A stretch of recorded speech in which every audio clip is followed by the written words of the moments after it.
Around 900 years ago, on a day like any other, the villagers of Woolpit were out in the fields, reaping the harvest.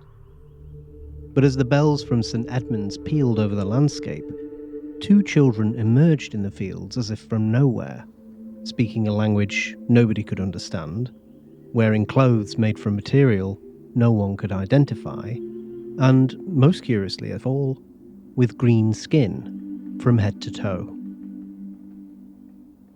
The tale of the Green Children of Woolpit is one of the strangest and most enduring mysteries in English mythology. After all, no one really knows what happened on that strange day all those years ago. Who were those children? Where did they come from? And what does this story tell us about the boundaries between the familiar and the strange? Join me to find out about all this and more in another episode of Beasts of the Old World.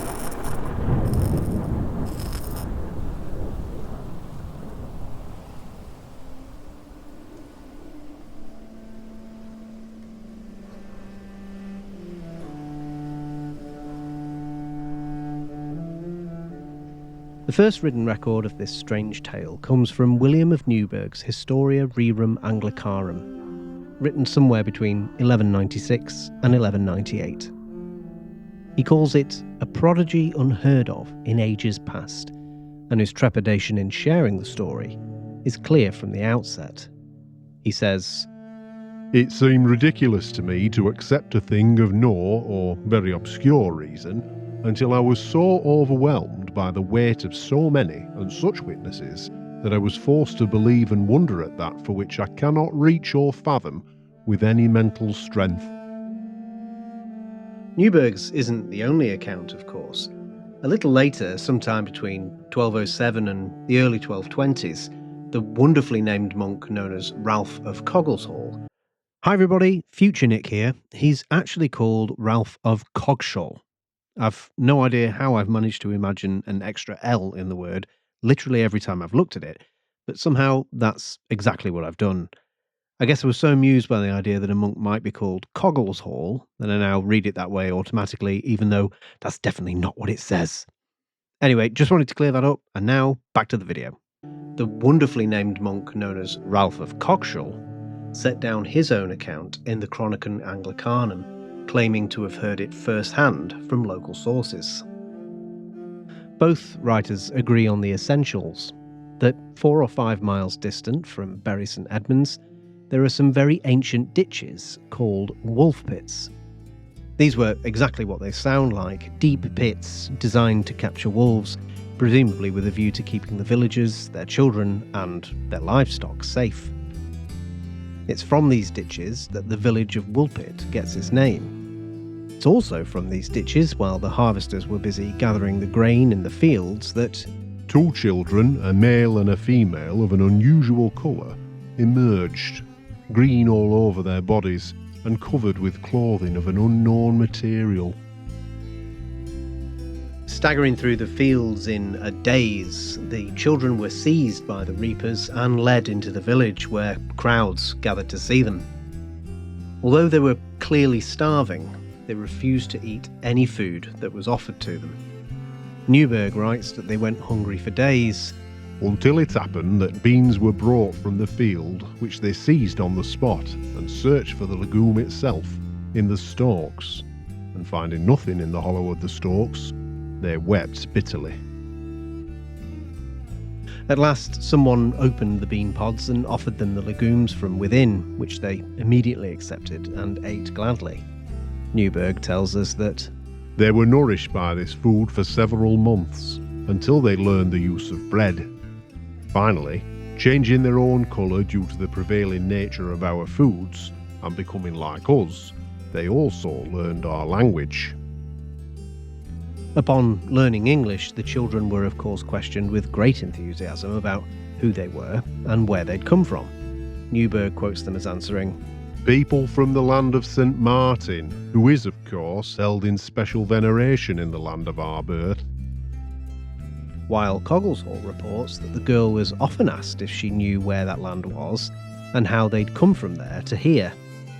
She's reported to have replied that, "While they were following the cattle, they came to a certain cave, entering which they heard a certain delightful sound of bells. Captivated by the sweetness of this sound, they wandered further through the cave until they reached its exit. Emerging from there, they lay for a long time on the shore of the caves, as if stunned and lifeless by the excessive brightness of the sun and the unusual temperature of the air. And when they were frightened by the restlessness of those who came upon them, they wanted to flee, but they could not find the entrance to the cave before they were seized." Most curiously, Newburgh reports that the children confirmed that their land was indeed Christian and had churches. "But the sun," they said, "does not rise among our people. Our land is not at all illuminated by its rays, content with the measure of that brightness which among you precedes the sun either in the east or follows the west. Moreover, a luminous land is seen not far from our land, with a very wide river separating both." The children were well looked after, housed and nourished. The girl eventually lost her green colour and was baptised, but the boy, who appeared to be younger, never recovered from his sickliness and died shortly after being found. Once her skin had lost its green hue, the girl was said to be no different in appearance from any other in the village. We're also told that she later married too and was said to have lived a long life. It's a strange tale and a compelling one. Indeed, until the stories recounted by Thomas Keighley in his 1892 work The Fairy Mythology, it's treated as a history rather than a mythology. And it's easy to see why. The story's full of tantalising details that invite speculation. Where, for instance, is the land of St. Martin? Could such a place be identified on a map? And could it really have been a land without sunlight? There are several candidates, though none that truly fit. Given that the children are clear that the sun doesn't rise in their land, my first instinct was to look far in the north. Marttila in Finland seemed promising at first, a place named for the saint, where his cult was known, even if his following in Finland was not especially strong at that time. Yet Marttila lies nowhere near far enough north to experience the polar night that I suspected the children's words might have described. And even if it did experience the polar night, how could two children simply walk from Finland to Suffolk through the mouth of a cave in no more than a few minutes? St. Martin himself was born in what is now Hungary and became bishop and patron of Tours in France. Both regions held a strong devotion to him in the Middle Ages, and either might serve as a land of St. Martin, but here again we face the same problems. Geography that doesn't match the description, and no clear way to account for the children's sudden appearance in Woolpit. It's also worth remembering that St. Martin's was among the most common of church dedications in England at that time.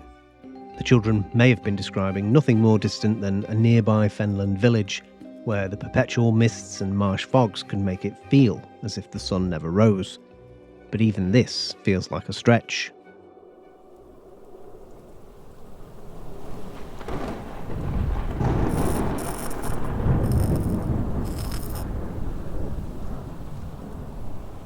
This is all before we even begin to try to tackle the issues of why these children had green skin, spoke in an unintelligible language, or wore clothes of an unknown material.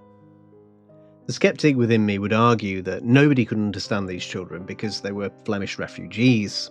Around that time, there'd been catastrophic floods in Flanders, and many people had been resettled all over the country, most famously into Pembrokeshire and in Wales, but there was also a notable influx of people into the surrounding area of Woolpit and Suffolk in general.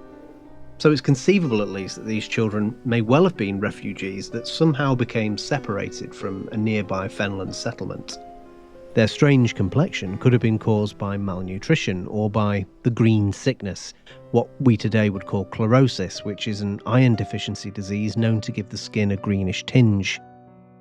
The Fens were infamous for marsh fever and for other illnesses, and Ralph of Coggeshall does note that the children were found in a state of delirium.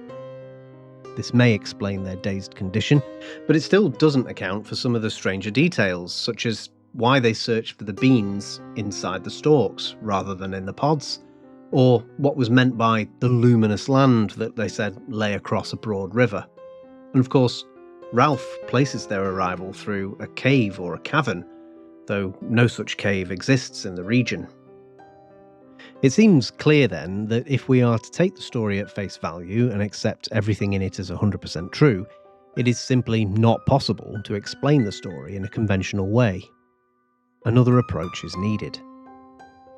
And indeed, when we read the tale carefully, it grows even more intriguing, for within it we find several folkloric motifs. Bells, a cave, a twilight land, and, strangely enough, beans. All of these are symbols of liminality, of thresholds, and of crossings. Caves are, of course, dark and enclosed and associated with death, rebirth, and altered states. In Irish and Welsh tales, they're often the gateways to the fairy world, just as hollow hills conceal the Sidhe. Bells mark thresholds too, the passing of time, or the passing of the soul. Twilight, of course, is the classic time of encounter with the uncanny, neither day nor night, but something in between. Even St. Martin himself carries a liminal connection. His feast day, Martinmas on the 11th of November, traditionally marked the end of the harvest and the beginning of winter, a boundary moment between warmth and cold, between the living and the dead. The tale of the Green Children belongs to that same borderland. Everything about it points to a world balanced on the edge of two realities. The bells, the cave, the twilight land, St. Martin, the children themselves, even arguably the presence of beans in the story, all point towards thresholds and to the fragile seam between the seen and the unseen. What this tells us is that the story has certainly undergone significant changes since it was first told by the children. The symbolic lean towards the liminal in more or less every aspect of the tale suggests that it's been moulded to fit into a pre-existing storytelling culture, into tropes and symbolism that the people of the day will have already heavily associated with the strange and uncanny. That's why we see them emerge from a cave where no such cave exists. It's a symbolic signpost that helped the audience of the day to understand the context of the story, to understand that something strange was happening.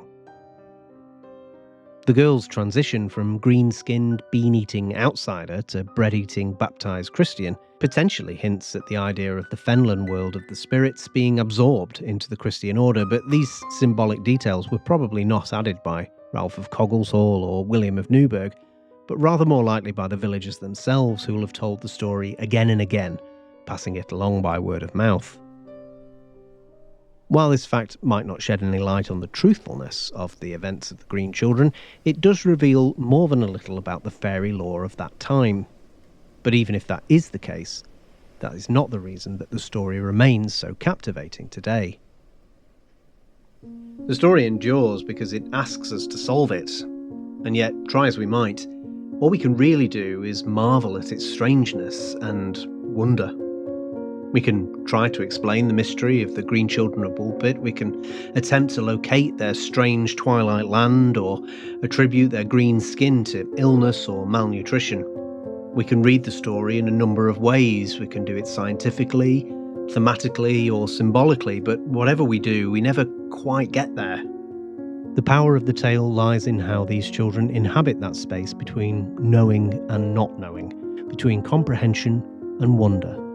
And we, as the audience, are all held captive somewhere in that space. And this, of course, is what the world was once like. Enormous, strange, and unknowable. A world where the absurdity of some green-skinned children emerging from a non-existent cave that leads to a land without sunlight was completely plausible. A world where the realms of the possible were far less defined.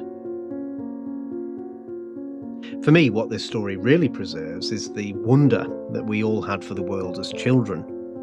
When we try to analyse this story, or examine its details to figure out whether or not it's true, we come away no wiser, no more fulfilled, and not an inch closer to the truth. That's why I look at this story as a warning to us of what slips away when we forget how to marvel. That if we try to explain every little bit of this world, if we try to force the unknown to make sense, we always trade a little bit of wonder for a little more certainty. And if we're to make this trade, certainly in this case, to borrow from a famous phrase, we deserve neither and lose both. The world once seemed much wider and much stranger than it does today. For us, it can be easy to feel certain about this place and about our lives within it, but the world is still wide, still strange, and still full of wonder. You can feel it in the woods or out on the hills. You can sense it when you look up into a clear sky at night or stand upon the shore looking out over the grey sea. For every mystery that we solve, another waits quietly in the misty spaces beyond our understanding.